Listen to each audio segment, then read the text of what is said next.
سلام خدمت تمام طرفدارای عزیز. حسین ایدری هستم. یک کار زیبایی براتون آماده کردیم با صدای نیما گلنژاد با ترانه سرایی نیما مهدوی، تقدیم به تمام عاشقا.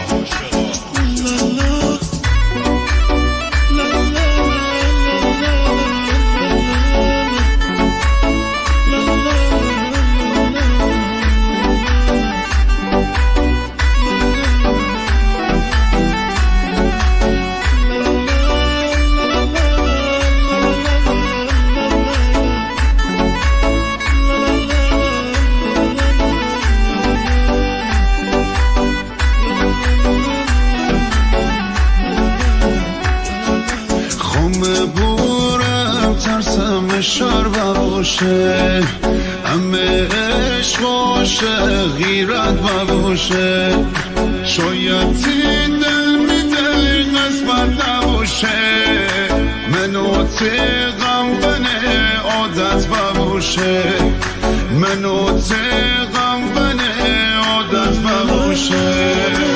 عشق من خداسی نگهدار نگهدار، همینم شوتش خدت زمدار، جشن از آویت من سه روزگار، من با میرم کی جات سنی حال مونه خور، من با میرم کی جات سنی حال مونه خور.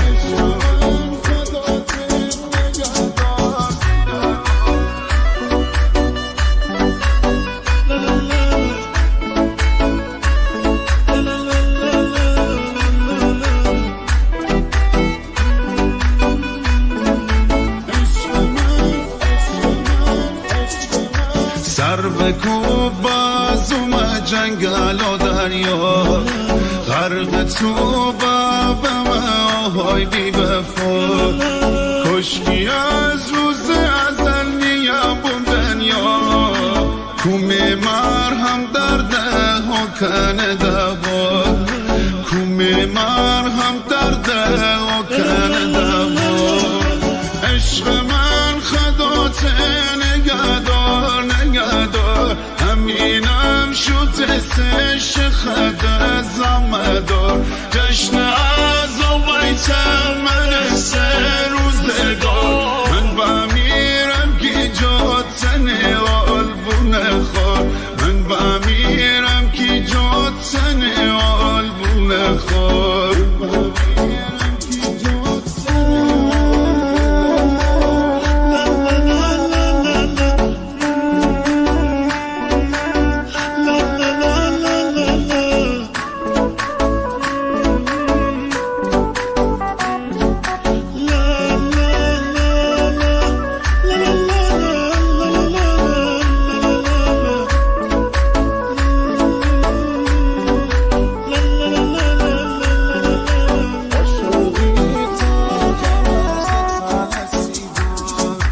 عاشقی تلخ مثل تل سیگار، امروز برخش فردا دار نیار، اون که دل نار نبوره بکنه فرار، یه عمری بونی بین چشم انتظار، یه عمری بونی بین چشم انتظار.